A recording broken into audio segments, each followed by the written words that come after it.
All right, welcome to today's Explainer. Today, we're diving into a part of your house that, let's be honest, you probably completely ignore right up until water starts backing up and totally ruins your day. We're going to break down the absolutely critical differences between mainline rotting and regular drain snaking. By the end of this Explainer, you're going to understand exactly what's going on behind your walls and under your lawn, and you'll know precisely how to handle it when things inevitably go wrong. So, picture this. Your drain backs up. Is a snake really what you need?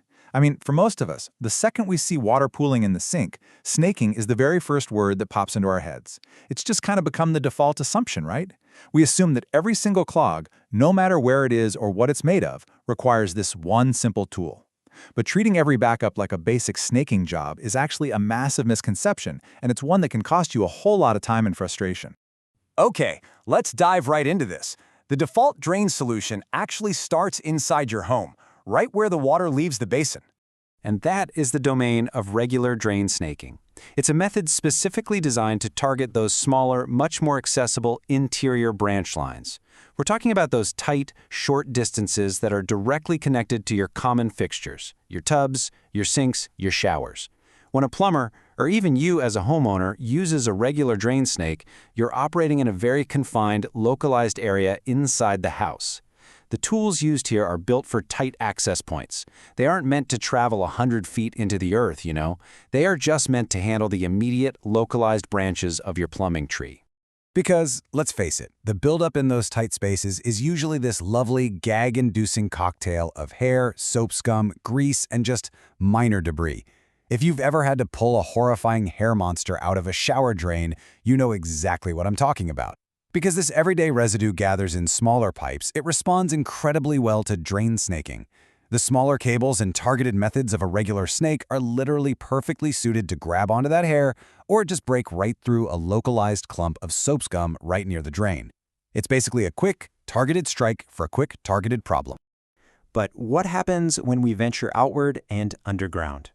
Well, we leave those safe, narrow little branch lines behind, and we enter the territory of the mainline monster. Imagine all those small branch lines in your house merging together into one massive pipe that connects your entire building to the municipal sewer or your septic system.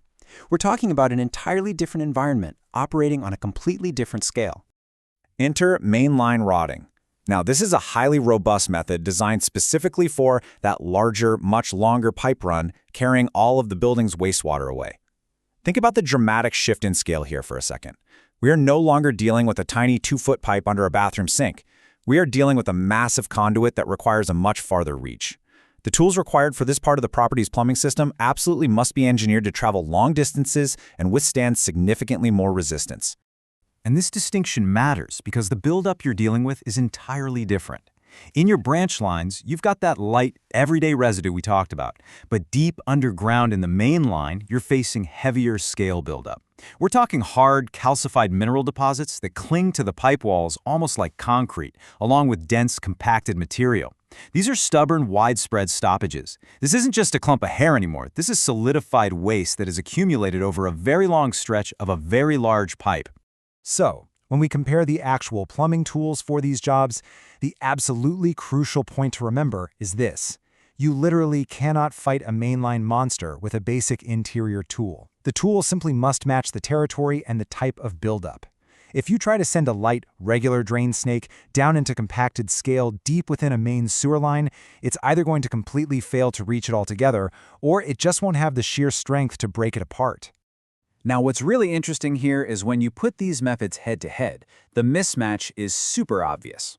You see, snaking relies on smaller, targeted cables meant for short, targeted interior distances and much tighter access.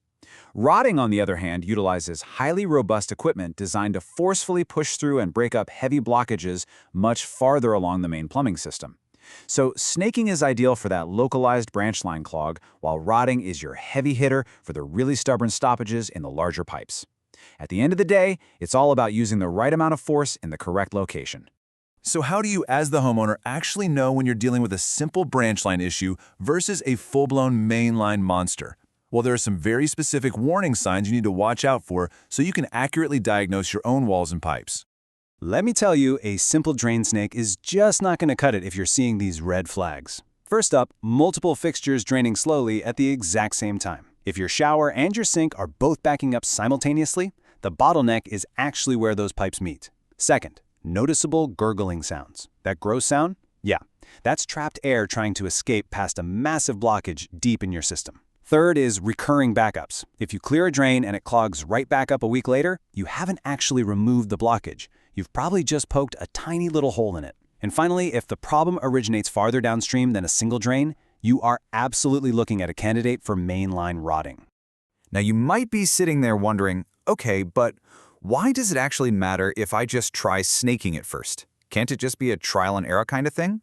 Well, choosing the right fix matters immensely.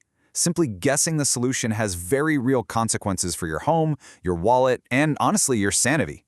Misdiagnosing this stuff is a massive headache. Because here is the absolute bottom line of this whole explainer.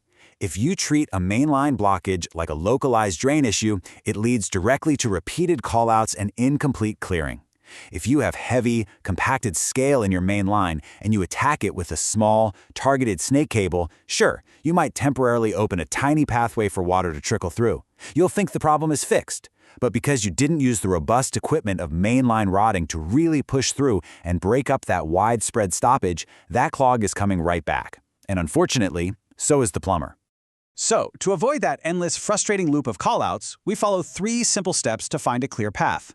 Step 1, identify if the obstruction is a branch or mainline issue by listening for those gurgling sounds and watching for multiple slow drains like we just talked about. Step 2, get a proper assessment from a qualified provider. Don't just call them up and say, hey, snake the drain. Actually tell them your symptoms so they can properly assess if it's a downstream issue. And step 3, based on that assessment, apply either the targeted snaking for the minor debris or the robust rotting for the heavy mainline scale. Which brings us to our final and probably most important question for today. If your pipes start gurgling tonight and multiple sinks start backing up all at once, do you know exactly what tool to ask for?